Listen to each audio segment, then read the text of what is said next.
Brush ব্রিজটা ঘুরে নিয়ে যাবে।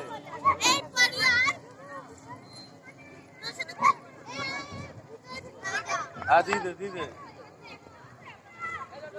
না সরাই দিক চলে দিক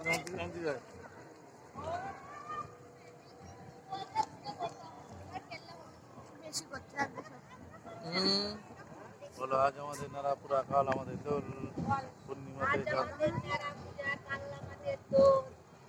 পূর্ণিমাতে চাঁদ উঠেছে বলো